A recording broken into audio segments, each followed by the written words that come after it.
Parliamentary democracy के प्रतीक है नेहरू। वो ढाल हैं, वो रक्षा कवच हैं। किसान विरोध करे देशद्रोही है, विद्यार्थी विरोध करें नौकरी के लिए, नौकरी मांग रहे हैं आपसे, और कुछ तो नौकरी भी नहीं मांग रहे हैं, परीक्षा समय पर कराने की मांग कर रहे हैं। आप कह रहे हो अराजक हैं, नक्सल हैं। ये जो शब्दावली लेकर के, विशेषण लेकर के आप घूमते हैं, इससे थोड़ा बाज आइए। संविधान दिवस मना रहे हैं, क्या फ्रीडम के बारे में नहीं बात होनी चाहिए? नेहरू और अंबेडकर, पटेल, आजाद ने नींव डाली कि प्रॉफिट मेकिंग कंपनीज, लेकिन उनकी प्रॉफिट का एम्प्लॉय के सैलरी में कोई रिफ्लेक्शन नहीं है। इस देश में नाम और सरनेम से भी चीजें तय होती हैं। माननीय सभापति महोदय, नेहरू जी पर बहुत चर्चा होती है। जब से इस संसद में आया हूं, मैंने कई दफा कहा है, 14 का चुनाव, 19 का चुनाव, 24 का चुनाव जवाहरलाल नेहरू नहीं आ रहे हैं, विपक्ष आ रहा है, कांग्रेस आ रही है। 100 साल आप चुनाव जीतेंगे, लेकिन नेहरू को फिर भी वहां खड़ा पाएंगे, क्योंकि अथॉरिटेरियनिज्म के खिलाफ पार्लियामेंट्री डेमोक्रेसी के प्रतीक है नेहरू। वो ढाल हैं, वो रक्षा कवच हैं। और मैं आपको बताऊं, हमारे नड्डा साहब ने जेपी का उद्धृत किया, और मुझे अच्छा लगा कि जयप्रकाश जी ने जब इंदिरा जी को, वो इंदू लिखा करते थे, जब चिट्ठियां लिखी ना इमरजेंसी के दौरान, तो नेहरू को इन्वोक किया। I am writing to you in the name of your father Jawaharlal Nehru. वो ऐसे व्यक्ति थे, जब उनकी आलोचना नहीं होती थी तो छद्म नाम से अपनी आलोचना स्वयं करते थे। तो मैं क्या कहूं, जयप्रकाश जी का कश्मीर पर जो नेहरू जी को चिट्ठी थी या इंदिरा जी को चिट्ठी थी, अगर वो चिट्ठी आज मनोज कुमार झा अपने नाम से कॉपी पेस्ट करके लिख दे, तो सर शाम तक मैं टेलीविजन डिबेट में विलेन बन जाऊंगा। मेरे पर यूएपीए लगे ना लगे, सांसद हूं शायद ना लगे, लेकिन बहुत तरह की तोहमत लगेगी। अगर हम संविधान दिवस मना रहे हैं, क्या फ्रीडम के बारे में नहीं बात होनी चाहिए? अरे साहब, संविधान की कमीज देख लो, वो गदला ना हो, उस पे दाग ना पड़े, ये हमारा दायित्व होना चाहिए। टाइम मशीन नहीं है सर, नहीं तो मैं अपने सारे साथियों को 47-46 ले जाता। खून की नदियां बह रही थी दोनों तरफ, खून की नदियां। उस दौर में एक ऐसे देश के निर्माण का संकल्प, गलतियां हुई होंगी। आप विलेन क्यों बनाते हो भाई? विलेन मत बनाओ, आपसे भी गलतियां होती हैं, हमसे हुई हैं। मैं सिर्फ इतना कहता हूं माननीय उपसभापति महोदय, कि जब हम तबसरा करते हैं इस तरह के नेताओं पे, तो हम भूल जाते हैं 47 में इस देश की क्या हालत है। नेहरू और अंबेडकर, पटेल, आजाद ने नींव डाली। आप सेकंड थर्ड फ्लोर बना रहे हैं, उन्होंने फर्स्ट फ्लोर बनाया, आप 5 फ्लोर और बनाइए, लेकिन नींव के बगैर फ्लोर किसी काम का नहीं है, ये याद रहना चाहिए। सर, माननीय उपसभापति महोदय, हमारे प्रधानमंत्री जी, भाजपा के कई साथी, और चूंकि ये संविधान की डायरेक्टिव प्रिंसिपल्स में है कि यूनिफॉर्म सिविल कोड, सर मैंने विस्तार से अध्ययन किया है, नड्डा साहब ने भी अध्ययन किया होगा, तमाम साथियों ने। सर कई तरह के उस पे विचार थे, लेकिन डोमिनेंट विचार था कि इसको रखो, किसी दिन वक्त आएगा इस पर बात होगी। सर 44 आर्टिकल, जो कि ड्राफ्ट में 35 था, उससे पूर्व आर्टिकल 39 क्लॉज सी है sir, about concentration of wealth. Income inequality का इस देश में जो आलम है, हम टाइम बॉम्ब पे बैठे हुए हैं, टाइम बॉम्ब है ये, और ये सबको इंपैक्ट कर रहा है, ना सिर्फ गरीब मजलूम वर्गों को, मध्यम वर्ग को। अभी हालिया रिपोर्ट आई कि प्रॉफिट मेकिंग कंपनीज, लेकिन उनकी प्रॉफिट का एम्प्लॉय के सैलरी में कोई रिफ्लेक्शन नहीं है सर। रिलेटिव डिप्रिवेशन का जन्म हो रहा है। 44 तक पहुंचिए, यूनिफॉर्म सिविल कोड तक, लेकिन रास्ते में एक मील का पत्थर है, आर्टिकल 39C। वहां रुकिए, ठहरिए, सोचिए कि इसको, क्योंकि अंबेडकर साहब को आप कोट कर रहे थे सोशलिज्म के बारे में, कि वो कहते थे कि वो तो रचा बसा है, सेक्युलरिज्म रचा बसा, मानता हूं, लेकिन उन्होंने नेशनलाइजेशन ऑफ लैंड और इंडस्ट्री की भी बात की थी। मैं उसकी पैरोकारी आज के दौर में नहीं कर रहा हूं, लेकिन ये जरूर कहूंगा कि प्राइवेट प्लेयर्स ऐसे ना हो जाएं कि एक को चादर से ढकने के चक्कर में पूरा देश नग्न सच्चाई से रूबरू होता रहे। ये नहीं होना चाहिए। इस देश के किसी न किसी कोने में सीवर से एक आध डेथ हो चुकी होगी, सीवर में उतर करके। खुदाई चल रही है इस देश में, कई जगह खोदे जा रहे हैं। एक खुदाई हम सब सांसद मिलके करें। वो जो सेप्टिक टैंक और सीवर में उतर करके जहरीली गैस से मरने वाले लोग, ये कौन है? ये हम एक हैं तो सेफ हैं में नहीं आते।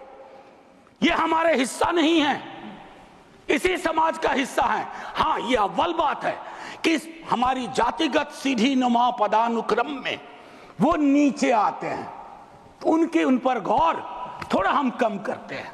ये नहीं होना चाहिए। और मैं समझता हूं कि फ्रीडम की जब बात हो तो हम मूल्यांकन करें। फ्रीडम में हाइफन नहीं होता है, फ्री के बाद डॉम नहीं। जैसे जॉर्ज ऑरवेल की किताब में था, all animals are equal but some animals are more equal than others. इस देश में नाम और सरनेम से भी चीजें तय होती हैं। खालिद नाम है, जेल में रहोगे, सुनवाई नहीं होगी। हैदर नाम है, मीरान हैदर, नहीं सुनवाई होगी। इमाम नाम है, सरजिल इमाम, नहीं होगा। गुलफिशा होगी, नहीं होगा। मैं सिर्फ इतना कहना चाहता हूं, अभी यहां बोल रहा हूं, मूलवासी बचाओ संघ मंच है छत्तीसगढ़ में, अनलॉफुल बना देते हैं आप। अरे कोई तो तौर तरीका हो। किसान विरोध करे, देशद्रोही है। विद्यार्थी विरोध करें नौकरी के लिए, नौकरी मांग रहे हैं आपसे, और कुछ तो नौकरी भी नहीं मांग रहे हैं, परीक्षा समय पर कराने की मांग कर रहे हैं। आप कह रहे हो अराजक हैं, नक्सल हैं। ये जो शब्दावली लेकर के, विशेषण लेकर के आप घूमते हैं, इससे थोड़ा बाज आइए। मैं कह रहा हूं ये टेम्पटेशन होता है जब बहुत बड़ी सत्ता होती है, 15वें वर्ष में, 11वें वर्ष में प्रवेश करते हैं। लेकिन उस टेम्पटेशन को रोकना मैच्योरिटी है, परिपक्वता, परिपक्व लीडरशिप की बात होती है। वैकल्पिक विकास की कोई मांग आपसे करेगा तो आप कहोगे नक्सली है। अब मैम चेयरपर्सन, एक और चीज कहना चाहता हूं। मैं पीड़ा साझा करता हूं बांग्लादेश में जो हो रहा, साझा करता हूं पीड़ा। 71 के बारे में पढ़ा था, अभी देख रहा हूं। लेकिन मैम मैं महात्मा गांधी पर जाना चाहता हूं। नोआखली में जब देश आजादी का जश्न मना रहा था, महात्मा गांधी नोआखली में दर दर भटक रहे थे, restoration of peace and normality. वो दौर था। उन्होंने एक बात कही थी, आज का दक्षिण एशिया है जिससे पाकिस्तान और बांग्लादेश निकला है, हमें इस बात का स्मरण करना होगा कि हमारी भूमिका सबसे बड़ी है। हम बड़े भाई वाली शब्दावली का इस्तेमाल नहीं करेंगे। We are the largest and the oldest democracy. बाकी में डेमोक्रेसी कैजुअलिटी हुई है पाकिस्तान और बांग्लादेश में, संविधान तक नहीं आया। लेकिन हम अपनी अकलियत के साथ कैसा व्यवहार करते हैं, तो हम कह पाते बांग्लादेश को, learn from us to Pakistan, learn from us, this is how we treat. लेकिन हमारा रिपोर्ट कार्ड, अगर उसमें कमियां रहती है, अंबेडकर साहब को कोट किया गया, किसी की भावना आहत हुई है तो मैं वापस लेता हूं।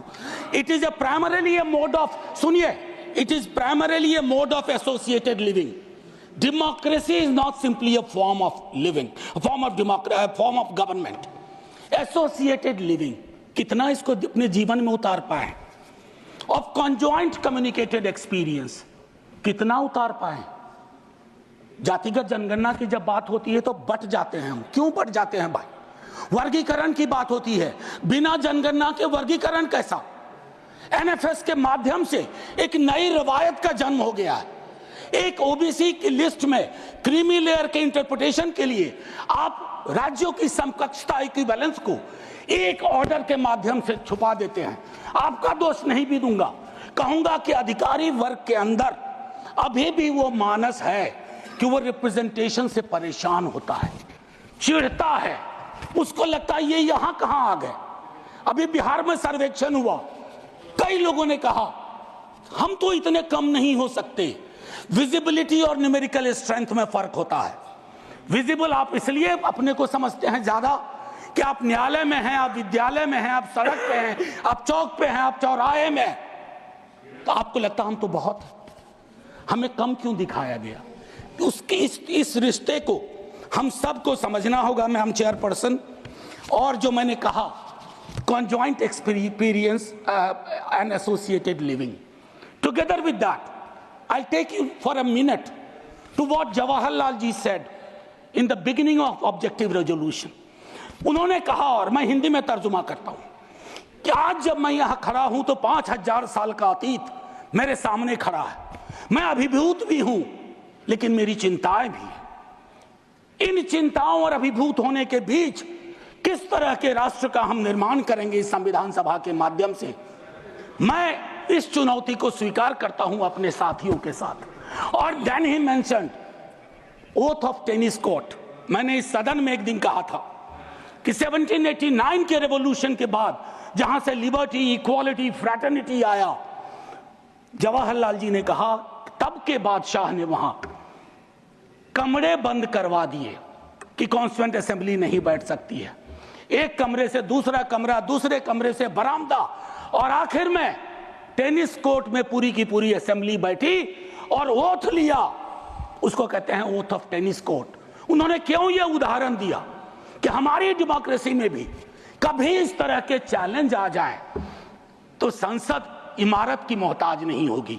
संसदीय लोकतंत्र इमारत की मोहताज नहीं होगी, वो इबारत देखेगी। और इबारत और इमारत में फर्क है। मैंने कहा कि वन नेशन वन इलेक्शन की बात हो रही है, उस पर विस्तार से बोलूंगा जिस दिन अगर आया, अगर सिलेक्ट कमेटी को गया तो अलग बात है। लेकिन मैम, इस देश में वन नेशन वन इलेक्शन था। नड्डा साहब ने कहा, मैं मानता हूं, कई दफा क्या होता है जब आप कोट करते हैं, हमारी यूनिवर्सिटी में कहते हैं कि सेमी कोलोन के बाद किसी को कोट मत करो, उसको हम लोग कहते हैं पुअर साइटेशन, कि किसी को कोट किया। जैसे आपको उदाहरण के लिए मैम 30 सेकंड में, कि मार्क्स ने कहा religion is the opium for masses, ऐसा कभी नहीं कहा मार्क्स ने। वो सेमी कोलन के बाद का एक सेंटेंस था। उन्होंने ये कहा is the Sai of oppressed, लेकिन सेमी कोलन के बाद का उठा करके कहा रहे रिलीजन के तो खिलाफ थे कार्ल मार्क्स। तो उसी तरह से साइटेशन के साथ दिक्कत है। मैं सिर्फ इतना कहना चाहता हूं, वन नेशन की वो साइकिल टूटी थी। वन नेशन वन इलेक्शन की साइकिल 60s मिड 60s में टूटी। आज क्या गारंटी है हम कैसे अगले चुनाव तक ले जाएंगे? Will it be a proxy governance? Then it won't it undermine the idea of will of the people? मैं समझता हूं कि इस पर विशद चर्चा हो और तभी जाकर के एक बस अभी तो 33 सेकंड लिया है। बाबा साहब भीमराव अंबेडकर के बचपने का एक छोटा किस्सा। क्लासरूम में बैठे हुए थे सबसे पीछे, शिक्षक ने कहा, चूंकि मैथमेटिक्स में बहुत अच्छे थे, आओ इसको हल करो। ज्यों ही वो बोर्ड की तरफ बढ़े, जितने कास्ट हिंदू अपर कास्ट के लोग थे वो दौड़ के बोर्ड के पास गए, क्योंकि बोर्ड के पीछे उनका टिफिन बॉक्स था। उनको लगा ये पोल्यूट हो जाएगा। मैम, आज वो मान्यताएं नहीं हैं, लेकिन पोल्यूशन प्योरिटी की नई मान्यताएं आ गई हैं, एक्सक्लूजन की नई मान्यताएं आ गई हैं। और आखिरी में ऑस्विज एक जगह थी पोलैंड में, जहां जिसको सिर्फ गैस चैम्बर से मत समझिए, ऑस्विज के बनने में सालों की नफरत और घृणा थी, जिसका अंजाम ना सिर्फ जर्मनी में भुगता गया, पूरी दुनिया ने। तो ये नफरत, घृणा, इस पर लगाम लगे ना तो हर मोहल्ले में ऑस्विज होगा। और आखिर में मैम, मैं आज जद पे अगर हूं, निशाने पे, मैं आज जद पे अगर हूं तो बदगुमान न हो, चिराग सबके बुझेंगे, ऐसी हवा किसी की नहीं होती।